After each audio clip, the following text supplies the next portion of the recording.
사도 바울을 통해서 하나님께서 이 계시의 문을 여셨습니다. 그러므로 형제들아 내가 하나님의 모든 자비하심으로 너희를 권하노니 너희 몸을 하나님이 기뻐하시는 거룩한 산 제사로 드리라. 이는 너희의 드릴 영적 예배니라. 자, 우리의 예배는 영적 예배가 되어야 됩니다. 자, 사람의 실체는 영입니다. 하나님은 영이시니 예배하는 자가 신령과 진정으로 예배할진지라. 하나님의 본질은 영입니다. 하나님의 속성은 사랑입니다. 우리는 하나님의 본질은 영이시기 때문에 우리는 우리의 실체인 영으로 하나님을 대면하는 것입니다. 그분을 접촉하는 것입니다. 그럴 때 우리의 진정한 변화가 일어나게 되는 것이죠.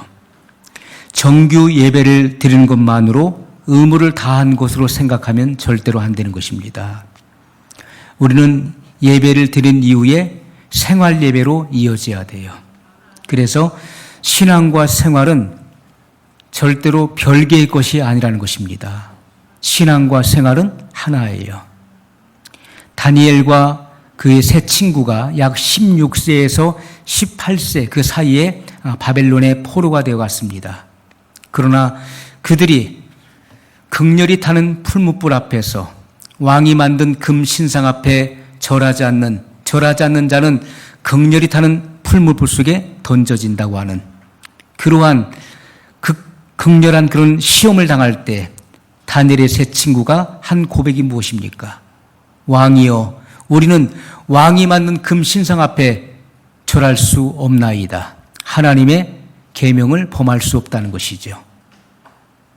하나님께서 이 극렬히 타는 풀무불에서 우리를 건져내실 것이거니와 그리 아니하실지라도 우리는 왕이 만든 금 신상 앞에 절할 수 없나이다. 단호한 그러한 신앙의 이 결단은요, 그들의 신앙 인격을 드러내는 것입니다. 그들의 신앙 인격이 얼마나 출중했는지, 그들의 그 생명을 해하는 그런 불같은 시험 앞에서도 절대로 굽히지 않는 그러한 신앙 인격을 가지고 있었습니다. 다니엘도 사자굴의 시험을 받을 때 그는 결단코 그 시험에 굴복하지 않았던 것이죠. 사자굴에 내던져졌지만은 하나님께서 천사를 보내셔서 사자들의 입을 봉하셨습니다.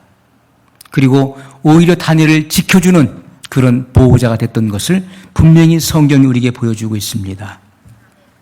우리가 신앙생활의 변화 그리고 신앙 인격의 변화가 일어나야 진정한 변화를 경험하는 것입니다. 그렇지 않고 내 생활의 변화, 신앙생활의 변화, 신앙 인격의 변화가 없는 사람은 진정한 변화를 경험하지 못한 것이죠.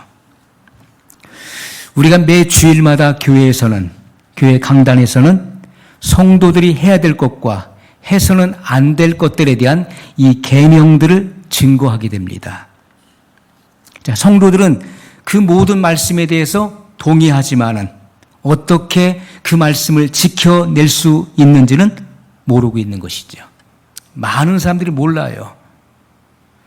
너무나 좋은 말씀이고 옳은 말씀이고 그 말씀에 대해서 내가 동의하지만은 내가 어떻게 그 말씀을 지켜낼 수 있는지, 내게는 그 말씀을 지켜낼 만한 에너지가 없는 것입니다. 그 말씀을 지켜낼 만한 그러한 능력이 없다는 것이죠. 하나님의 말씀의 실천에 대해서는 너무나 무기력한 자기 자신을 보게 되는 것입니다. 여러분, 이 마지막 시대는 불같은 시험들이 우리에게 엄습해오고 있습니다. 주님께서는 이 세상과 세상에 있는 것들을 사랑치 말라고 말씀하셨고 이 세상을 본받지 말라고 명령하셨어요. 죄의 소원은 내게 있으나 너는 죄를 다스릴지니라 이렇게 말씀했습니다. 여러분, 인간의 본성은 전적으로 타락하고 부패했기 때문에 죄의 소원이 날마다 일어나는 것입니다. 죄가 문 앞에 웅크린다고 말씀했어요. 이 죄를 의인화시킨 것입니다. 죄가 마치 어떤 사람과 같이 문 앞에 웅크리고 있다가 사람이 나오면 덮칠 것처럼 그런 의인화시켜서 그 말씀을 창세기에 설명하고 있는 것입니다. 하나님께서 가인에게 죄가 문 앞에 웅크리나 너는 죄를 다스려라. 죄의 소원이 내게 일어나지만은 너는 죄를 다스릴지니라 이렇게 말씀했어요. 오늘날 성도들이 받는 시험은 무엇입니까? 하나님의 이 명령에 대해서 사람들은 그 말씀을 비웃습니다. 죄의 소원이 일어나는데, 불같이 일어나는데 내가 어떻게 그것을 다스릴 수 있으며 내가 그것을 정복할 수 있겠습니까? 하나님의 능력을 믿지 못하는 거예요. 죄의 소원이 끊임없이 내 속에서 솟아나고 솟구쳐 오르는데 내가 어떻게 무슨 재주로 무슨 힘으로 그것을 이길 수 있습니까? 하나님의 사자가 아브라함의 99세에 또 나타나셔서 내년에 내가 아들을 낳으리라. 내가 100세의 아들을 낳으리라. 아브라함이 웃었습니다. 그의 아내 사레가 숨어 있다가 천사가 하는 그 말을 듣고 웃었어요. 내 남편의 나이가 100세고 내년이면 100세고 내 나이 90인데 어찌 아들을 낳으리요. 있을 수 없는 일이라고, 될 수 없는 일이라고 웃었습니다. 하나님의 사자가 말하기를 내가 웃었다. 아닙니다. 나는 웃지 않았습니다. 굳고 부인했지만은 아니다. 내가 웃었느니라. 그러나 정녕 내년 이맘때 내가 아들을 낳으리라. 그렇게 말씀하셨어요. 오늘날 많은 신앙인들이 하나님의 말씀을 비웃습니다. 하나님 말씀을 조롱합니다. 어떻게 그 말씀을 지켜낼 수 있습니까? 내가 사람인데 사람이 어떻게 하나님의 이 준엄한 말씀을 다 지켜 행할 수 있으리요? 그것은 성자들이나 할 수 있을지 모르지만 나 같은 사람이 어떻게 이 하나님의 말씀을 다 지켜 행할 수 있으리요? 과거나 지금이나 많은 사람들이 하나님 말씀에 대해서 동의하지만은 그러나 그 능력은 믿지 못하고 있다는 것입니다. 오늘 이 말씀을 들으면서 여러분 웃음이 혹시나 나오시나요? 우리는 절대로 하나님 말씀에 대해서 진지한 태도로 말씀을 받아야 됩니다. 예수님께서는 단 한 번도 농담 섞인 말씀을 하신 적이 없어요. 예수님께서 언제 농담하셨나요? 사람을 의도적으로 웃기셨나요? 절대 그렇게 한 적이 없습니다. 왜냐하면 예수님의 입에서는 진리가 선포되기 때문에 이 진리가 선포될 때는 구원과 심판이 동시에 나가는 것입니다. 반드시 신자와 불신자로 나눠지는 거예요. 주님의 말씀을 들을 때 반드시 믿는 자가 나오는 것이고 믿지 않는 자가 나오게 돼 있는 것입니다. 그러므로 구원과 심판이 동시에 그 말씀의 증거를 통해서 이루어진다는 것입니다. 주님은 아주 심각하게, 아주 진지하게 그 말씀을 증거하셨어요. 오늘날 많은 사람들이 각 교회 강단에서 해야 될 것과 해서는 안 될 것, 계명들에 대해서 말씀이 증거되지만은 그러나 그 말씀에 동의는 하지만은 내가 그 말씀을 어찌 지키리요? 죄를 짓지 않는 것이 당연한 일이지만은 그러나 내 속에서 솟구쳐 올라오는 이 죄의 소원을 내가 어찌 다스릴 수 있으리요? 그렇게 말하는 것입니다. 말씀의 실천에 대해서 너무나 무력한 자기 자신의 모습을 보면서 한탄하게 되는 것이죠. 우리가 중요한 것은 구원이라고 하는 것은 하나님을 아는 데서부터 시작되는 것입니다.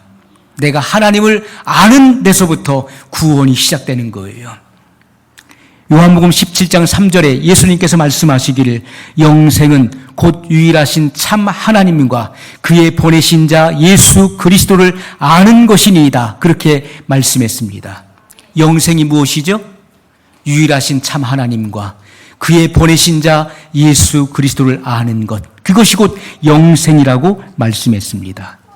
그러면 우리가 안다는 것은 지식으로 아는 것이 아니라 단순한 지식, 아, 나는 하나님이 누구신 줄 알아. 하나님 만물을 창조하신 분이야.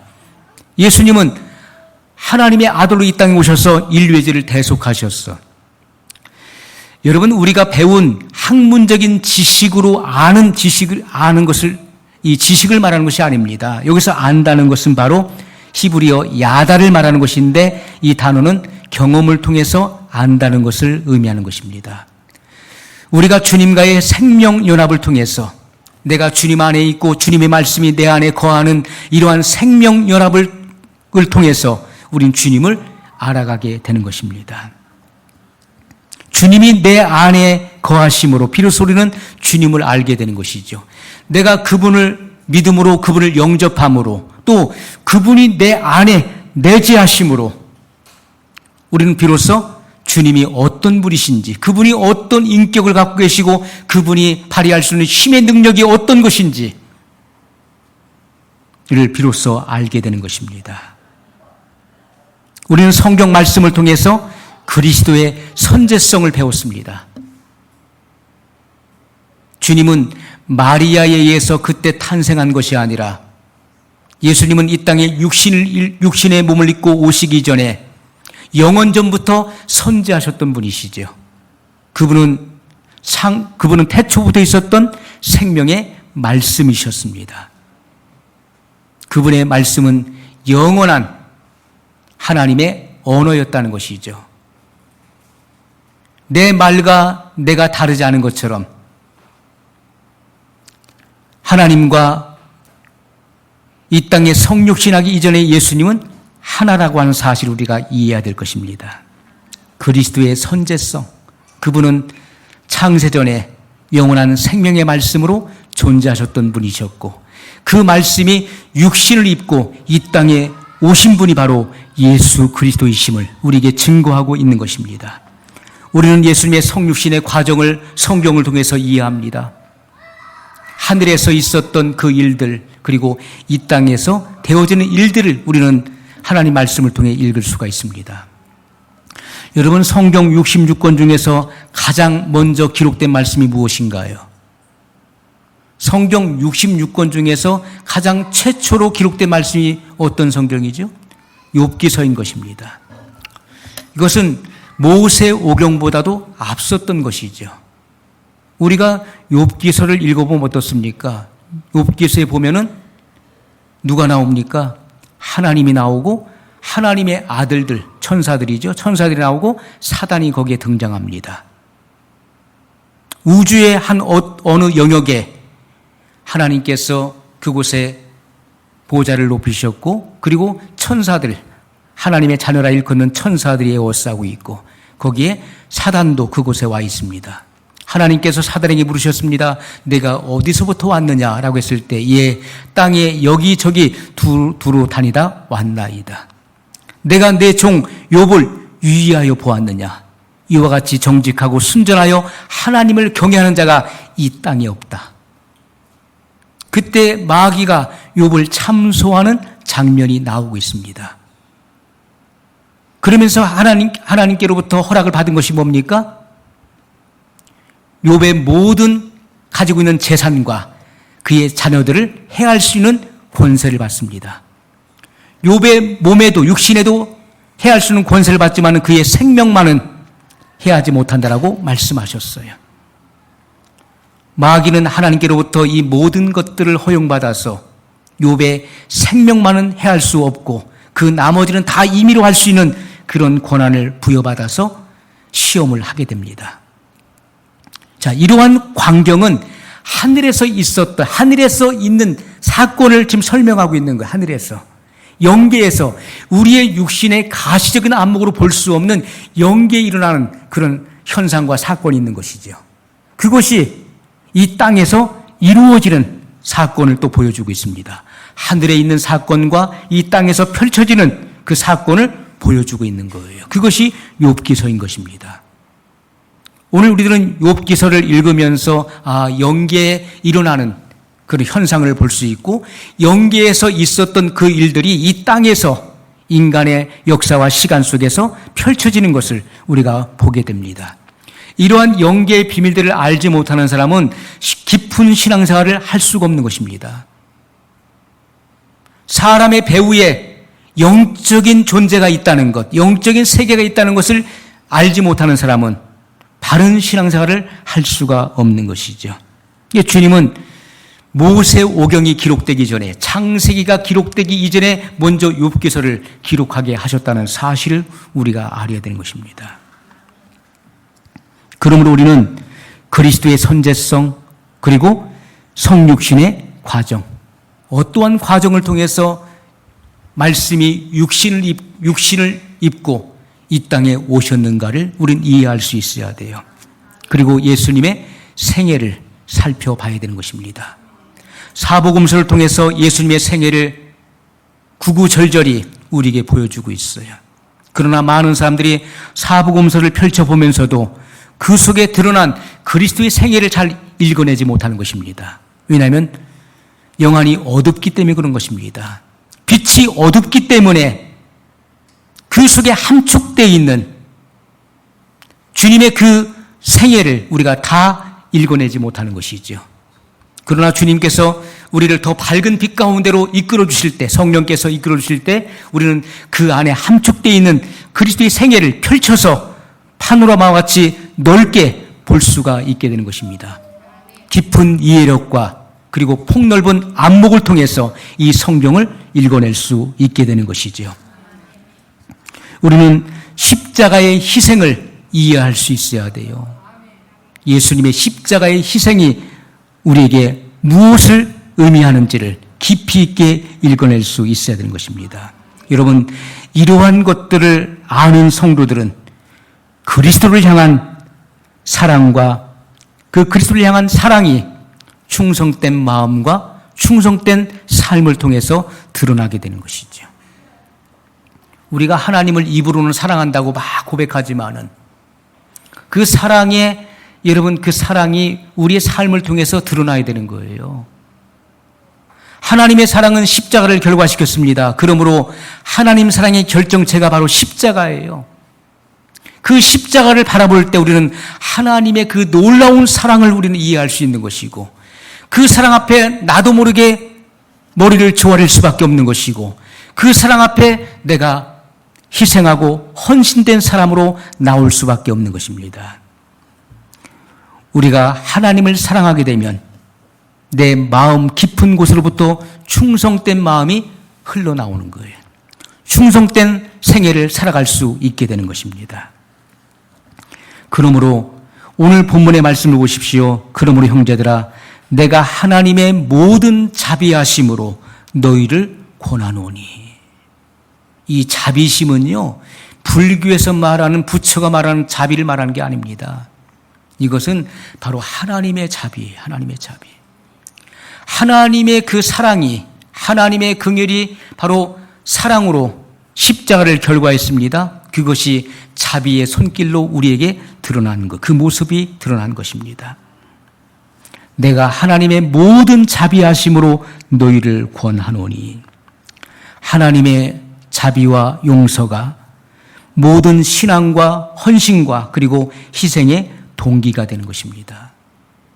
내가 주님 앞에 아낌없이 나의 생애를 드릴 수 있는 것, 그것은 내가 하나님의 사랑을 경험했기 때문에 희생이 나오는 것입니다. 내가 하나님의 자비를 경험했기 때문에 내 마음으로부터 충성심이 흘러나오는 것이고, 그분을 위해서 내 전 생애를 쏟아 부을 수 있는 거예요. 하나님의 사랑과 자비를 경험하지 못한 사람이 어떻게 희생의 삶이 흘러나올 수 있겠습니까? 절대 나올 수 없는 것입니다. 그것은 한두 번이죠. 그의 모든 생애가 일관되게 희생의 삶으로, 헌신의 삶으로, 충성된 삶으로 나올 수 있다는 것은 그는 틀림없이 십자가의 사랑을 경험한 사람이에요. 독생자를 보내신 하나님의 그 자비로우심을 경험한 사람입니다. 그렇기 때문에 헌신하고 충성할 수가 있는 거예요. 이러한 사람에게는 하나님의 모든 말씀과 계명이 절대로 무거운 짐이 될 수가 없습니다. 나를 얽어매는 멍에가 될 수 없는 거예요. 우리는 성경의 원저자이신 성령님의 조명을 통해서 하나님의 말씀을 깊이 있게 열어갈 수 있는 것입니다. 하나님께서는 우리를 더욱더 밝은 빛 가운데 나오라고 말씀하고 계시는 거예요. 더 밝은 빛 가운데 들어오라고 말씀하고 있어요. 우리는 철저하게 성령님 앞에 우리 자신을 내어놓아야 되는 것입니다. 나의 마음을 다 비워야 되는 거예요. 그때 성령께서는 우리를 깊은 하나님의 말씀의 세계로 끌고 들어가실 것입니다.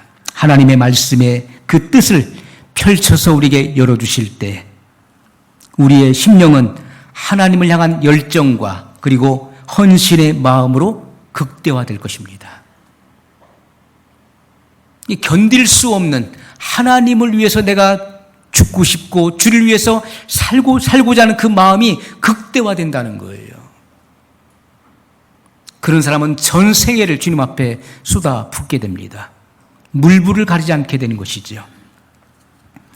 하나님의 은혜와 사랑이 우리의 자유의지에 영향력을 미쳐야 되는 것입니다. 여전히 내가 생각하고 내가 판단하고 내가 결정한 대로 내 마음대로 살아간다면 그 사람은 하나님의 사랑과 희생을 전혀 모르는 사람이에요.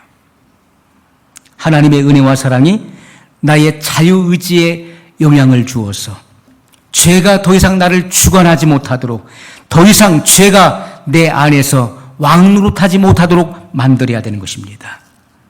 우리의 의지가 하나님의 성령께 붙잡힌 바 되어야 돼요. 그때 우리는 죄를 거절하고 하나님의 의의 말씀을 붙잡을 수 있게 되는 것입니다. 그러므로 은혜 아래 사는 사람은 죄가 더 이상 그를 주관하지 못한다고 성경은 분명히 말씀하고 있습니다. 로마서 6장 14절로 15절에 죄가 너희를 주관치 못하리니 이는 너희가 법 아래 있지 아니하고 은혜 아래 있음이라. 그런즉 어찌하리요? 우리가 법 아래 있지 아니하고 은혜 아래 있으니 죄를 지으리요? 그럴 수 없느니라. 하나님의 깊은 은혜를 경험한 사람들은 죄가 더 이상 나를 주관하지 못하도록 하는 것입니다. 죄가 더 이상 왕노릇하지 못하게 하는 것입니다. 그래서 우리가 성령의 충만함이 필요한 거예요. 우리가 충만이라고 하는 단어가 풀렸습니다. 충만하다. 넘쳐나야 되는 것이죠. 우리가 성령 안에 우리가 잠겨야 되는 것입니다. 그분의 충만 안에 내가 잠겨져야 돼요. 내가 성령의 완전한 지배하에 있을 때는 우리는 세상이 너무나 작게 보이는 것입니다. 세상의 그 어떤 유혹이 보잘것없는 것으로 보이는 거예요. 세상이 나를 손짓하고 죄가 나를 손짓합니다. 그러나 내가 성령의 지배하에 있을 때, 성령의 충만함 가운데 있을 때는 그 모든 것들이 아무것도 아닌 것처럼 보이는 거예요. 그렇기 때문에 죄가 더 이상 나를 지배할 수 없어요. 그러한 죄의 손짓에 대해서 내가 단호한 결단을 내리기 때문에 죄가 더 이상 나를 주관할 수 없고 죄가 왕노릇할 수 없게 된다는 것입니다. 그러나 충만이 떨어지게 되면 어떻습니까? 죄의 유혹이 강력하게 느껴지는 것이죠. 내가 죄의 유혹에 끌리게 되는 것입니다. 왜냐하면 마귀는 죄를 일으키는 권능을 가지고 있기 때문에 그 죄의 에너지를 발산시키는 것입니다. 내가 그 죄의 유혹에 내가 끌려가는 거예요. 이것은 충만하지 못하다는 것을 말하는 것입니다. 여러분, 우리가 세상을 이길 수 있는 방법을 성경은 우리에게 분명히 제시하고 있습니다. 우리가 하나님의 영광이 나타났던 곳 어디입니까? 구약 이스라엘 백성들이 광야에 있을 때 하나님의 임재가 있었던 곳이 있었어요. 그곳은 지성소였습니다. 자, 우리가 성막을 보게 되면은 성막에 바깥 뜰이 있습니다. 번제단이 있는 성전 뜰이 있어요. 물두멍에서 손을 씻고 제사장들이 들어가서 섬기는 곳이 성소입니다. 제사장들이 자기의 반차를 따라서 섬깁니다. 그러나 우리가 그 대속죄일에 대제사장이 짐승의 피를 그릇에 받아가지고 지성소에 들어가게 됩니다. 그런데 그 지성소 중에서도 어느 곳에 하나님의 임재가 있습니까? 법궤 위에. 법궤 위를 뭐라고 하죠? 법궤 위에 보면 두 그룹의 천사가 서로 날개를 연하여서 무릎을 꿇고 고개를 숙이고 있는 모습이 거기 있습니다. 하나님을 경배하고 있는 그 형상이 거기에 있죠. 자, 우리가 법궤 위를 가리켜서 시온좌라고 하고 속죄소라고 불려지는 것입니다. 그곳에 하나님의 임재가 있고 그곳에 하나님의 영광, 슈카이나, 다른 말로 우리가 슈케나의 영광이 그곳에 있는 것입니다. 그곳에서부터 하나님의 영광의 구름이 떠올라서 기둥 형상을 하면서 넓게 이스라엘 백성들이 있는 곳에 들이우게 되는 것입니다. 자, 우리가 그 법궤 안에 들어가 있는 것이 뭐죠? 법궤 안에는 세 가지가 들어가 있어요. 그것은 다 예수 그리스도를 상징하는 것이며 우리의 신앙을 말해주고 있는 것입니다. 자, 그 법궤 안에는 아론의 쌍난 지팡이가 있죠. 만나담은 금 항아리가 있습니다. 그리고 십계명 두 돌판이 거기에 들어가 있었어요. 자, 우리가 그 속에 아론의 쌍난 지팡이 무엇을 의미합니까? 그 아론의 아론의 지팡이는요, 무슨 나무죠? 살구나무죠. 아론의 그 지팡이는 이미 죽은 나무를 말하는 것입니다. 이미 죽어서 말라 비틀어진 나무예요. 그것을 지팡이로 만들지 않습니까? 죽은 나무. 그 죽은 나무에 싹이 폈다는 것은 생명을 말하는 것입니다. 우리는 죽은 자와 방불한 존재예요. 우린 죽은 자였습니다. 죄와 허물로 죽었던 자였어요. 그러나 이러한 죽은 자가 세상을 이길 수 있는 것은 그리스도의 생명을 받아야 된다는 것입니다. 그리스도의 생명은 이기는 생명이에요. 그의 생명을 받은 자만이 세상을 이길 수 있다는 것을 우리에게 말씀해 주고 있는 것입니다. 그러므로 그리스도의 생명이 없는 자는 결단코 세상을 이길 수가 없어요. 생명을 받은 자만이 세상을 이기는 것이고 마귀를 이길 수 있는 것입니다. 또 그곳에는 만나담은 금 항아리가 있어요. 자, 그 금 항아리 속에 만나가 있어, 만나. 그것은 이스라엘 백성들이 거의 40년 가까이 광야에서 매일매일의 그 양식을 취했던 것입니다. 이것은 우리에게 매일의 영적 양식을 의미하는 것입니다. 하나님 말씀의 양식. 우리는 매일매일의 하나님의 이 진리의 말씀, 이 양식을 먹지 않으면 패배할 수밖에 없다는 거예요. 그러므로 우리는 매일매일의 양식을 우리는 취해야 되는 것입니다. 그러므로 예수님께서는 너희는 이렇게 기도하라 라고 기도를 가르쳐 주시면서 오늘날 우리에게 일용할 양식을 주옵시고, 일용할 양식이에요. 우리가 매일매일 먹어야 될 생명의 양식을 먹어야 된다는 것입니다. 그래야 세상을 이길 수 있는 거예요. 그리고 그곳에는 두 돌판, 십계명이 그 안에 들어가 있습니다. 이것은 하나님의 계명이 내 가슴 속에 깊이 새겨져 있어야 된다는 거예요. 그런 성도만이 세상을 이길 수가 있는 것입니다. 하나님의 율법과 계명을 멀리하는 사람은 절대로 세상을 이길 수가 없어요. 하나님의 이 계명이 내 가슴 속에 깊이 새겨져 있어야 돼요. 그런 사람만이 주님을 위해 충성할 수 있고 헌신의 생애를 살 수 있고 그런 사람만이 세상을 이길 수 있게 된다는 것입니다. 아직도 세상이 재밌어 보이고 세상이 좋아 보인다면 어떻게 우리가 세상을 이길 수 있을까요? 야, 하나님 말씀도 참 좋은데 세상도 너무너무 좋아. 살기 좋은 세상이야.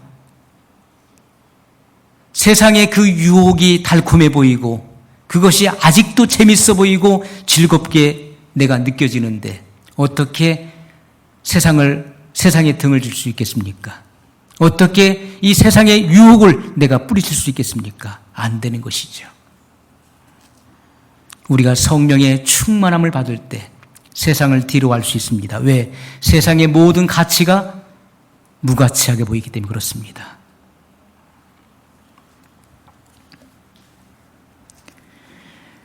여러분, 우리가 하나님의 은혜와 사랑이 내 자유의지에 영향을 줘야 돼요. 죄가 더 이상 나를 주관하지 못하도록, 죄가 왕노릇하지 못하도록 만들어야 되는 것입니다. 은혜 아래에 있는 사람은 하나님의 거룩함을 추구하는 삶을 살게 됩니다. 주님께서 말씀하시기를 내가 거룩하니 너희도 거룩하라고 말씀했어요. 거룩한 생애를 살라고 명령하고 있는 것입니다. 하나님 아버지의 완전하심 같이 너희도 완전하라고 말씀하고 있는 거예요. 물론 하나님과 사람은요, 상대적인 성결을 말하는 것이죠. 상대적인 완전을 말하는 것이지만은, 그러나 하나님께서 말씀하시는 이 복음의 표준대로 사는 것, 그것이 완전한 생애를 살아가는 것입니다. 이 땅에서 우리는 누구와 같이 살아야 됩니까? 노아와 같이 살아가야 되는 거예요. 노아의 삶은 한마디로 경건한 삶이었다는 것입니다. 경건한 생애를 살아가는 거예요. 이 세상에 살면서 어그러지고 거스르는 세대 가운데서 이 세속에 물들지 않기 위해서 자기를 지켜내는 것이죠. 세속으로부터 자기를 지켜내는 것이고 적극적으로 하나님의 형상을 본받아가는 삶을 말하는 것입니다. 그것이 노아와 같이 경건의 생애를 살아가는 것임을 우리에게 분명히 말씀하고 있는 것입니다. 죄와 세상을 이기는 믿음은 무엇입니까? 그것은 하나님의 사랑과 은혜를 깊이 깨달은 사람만이 만들어낼 수 있는 거룩한 속성이라는 것이죠.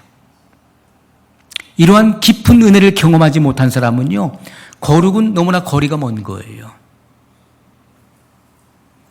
오늘날 많은 신앙인들이 교회 생활을 하면서도 마치 무신론자처럼 살아갑니다. 세상과 별반 다른 것이 없는 그런 생애를 살아가요.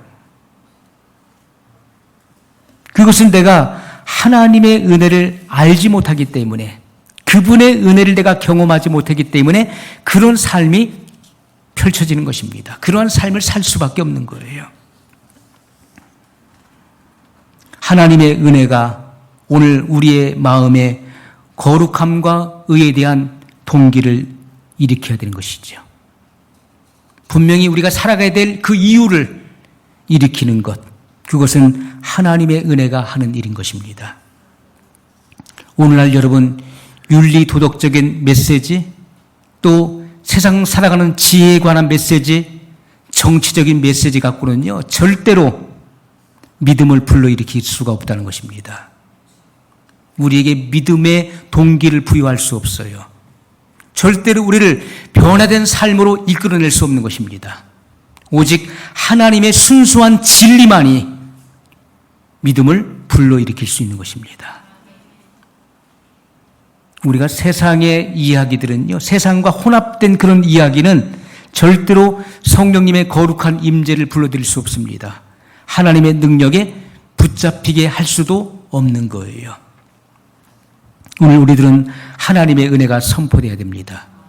하나님의 은혜가 이 강단에서 선포되도록 성도들은 기도해야 돼요. 성령의 폭발적인 그런 능력이 증거되도록 기도해야 됩니다. 기도하고 우리는 마치 스폰지와 같이 그 말씀을 끌어들여야 돼요. 내 안에 흡수해야 되는 것입니다. 그때 여러분의 생애 가운데 놀라운 변화가 일어나게 되는 것입니다. 오늘날 성도들은 교회를 다니면서도 세상에 주목하고 또 세상의 주변 것들에 많은 관심들을 가지고 있습니다. 우리의 삶이 또 우리의 믿음이 하늘과 맞닿아 있어야 되는데, 하늘로부터 하나님의 보호자로부터 공급되어지는 그 생명과 능력을 끊임없이 공급받아서 이 세상 가운데서 하나님의 무한한 영광을 드러내는 그런 생애를 살아가야 되는데 그렇지가 못하다는 것이죠. 내 속에 있는 것들을 다듬고 고치고 리모델링하는 것이 신앙이 아니라는 것입니다. 그건 기독교 시간이 신앙이 될 수가 없어요. 십자가의 은혜와 부활의 능력이 우리의 심령에 나의 삶 속에 어떠한 역사를 일으키는가를 우리가 경험해야 되는 것입니다. 여러분, 제가 우리나라의 대그룹의 총수에게 라면을 몇 박스를 갖다 주면은 저에게 감사하다고 할까요? 라면을 10박스 갖다 주면 그가 저에게 정말 감사하다고 고맙다고 그렇게 할까요? 그렇지 않습니다. 아, 나에게 있다는 것을 보내줘. 응? 내가 없어서 못 먹나? 라면 10박스를 줘도 저에게 감사하지 않을 것입니다. 그러나 저 기아에 허덕이고 있는 정말 한 끼를 먹지 못하고 핍절해서 파리가 얼굴에 붙어도 그것을 쫓아낼 힘이 없는 그러한 자에게 라면 한 봉지를 주면 어떨까요? 라면 한 봉지를 선물로 주면 그는 아마 너무너무 감사하고 좋아서 동네 방네를 다니면서 소문낼 겁니다. 저를 만나게 된 경위를 설명할 거예요. 만나는 사람들에게. 이 라면을 내가 받았는데 이 라면을 준 사람이 누군지, 내가 어디서 그를 만나게 되었는지, 그리고 그 사람의 음성은 어떠했고 그 사람의 생김새는 어떠했는지를 설명할 것입니다. 그의 모든 화제는 저에게 맞춰질 거예요. 그 사람이 나에게 이 라면 한 봉지를 줬다는 거예요.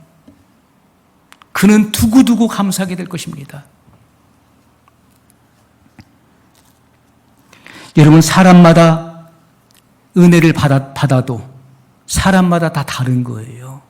어떤 사람은 엄청난 은혜, 놀라운 은혜를 받았음에도 불구하고 그 은혜의 깊은 의미를 헤아리지 못하기 때문에 감사하지 않는 자도 있습니다.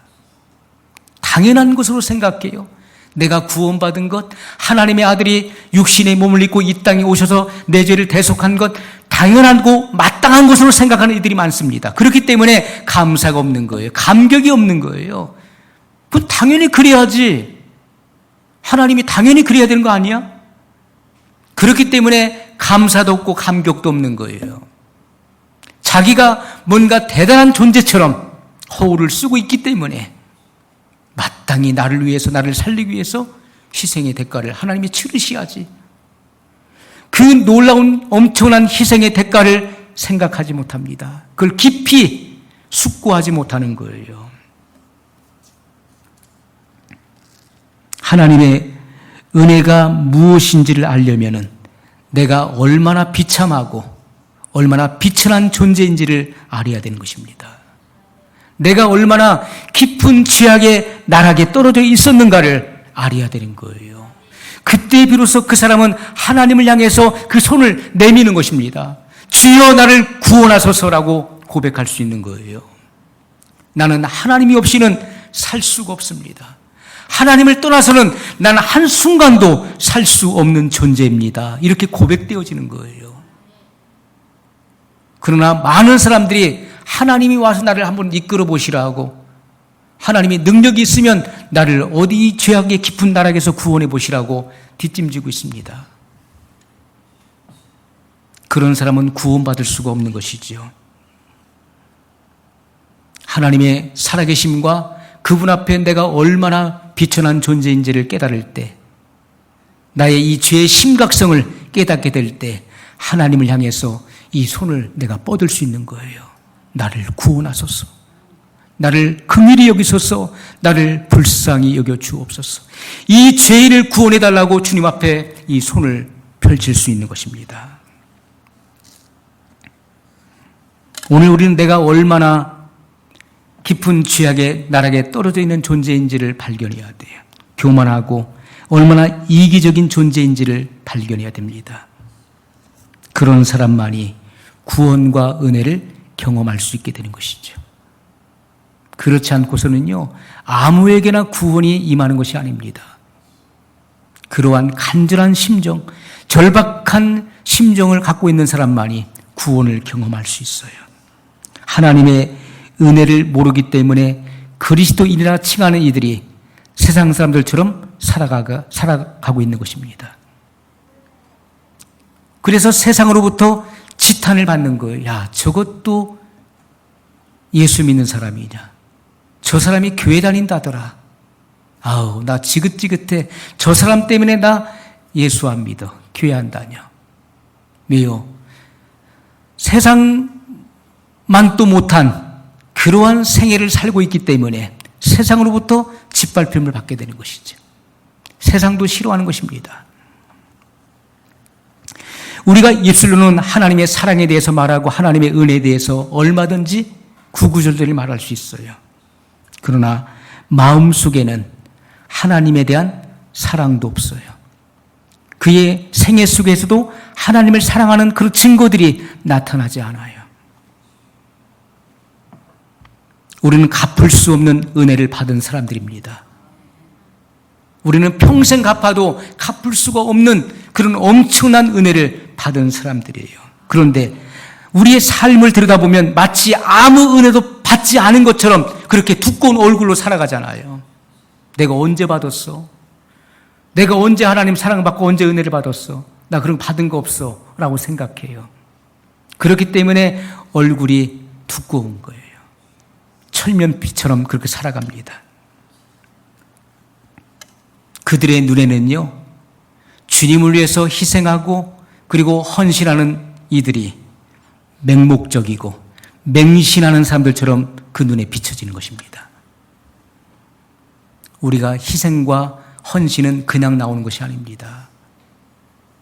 그것은 내 마음속에 그 하나님의 사랑과 그 은혜가 깊이 있게 새겨지고 느껴져서 그것이 나의 삶을 통해서 나의 생활을 통해서 그것이 나도 모르게 되어 나오는 것입니다.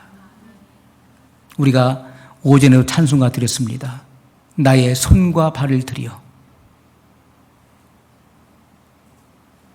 나의 모든 손과 발을 들여서 주님 앞에 온갖 희생을 할 수 있는 것, 헌신의 생애 속에 들어가는 것, 그것은 십자가의 은혜와 감격이 내 안에 있다는 증거인 것입니다. 그렇기 때문에 주님을 위해서 최선을 다하고 나서도 항상 부족함을 느끼는 거예요. 더하지 못한 것에 대한 아쉬움이 항상 남아있는 거예요.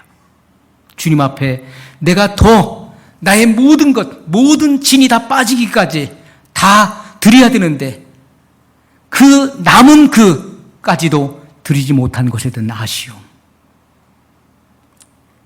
그러한 것에 대한 우리 마음속에 무언가가 남아있는 그런 마음이 있어야 된다는 것이죠.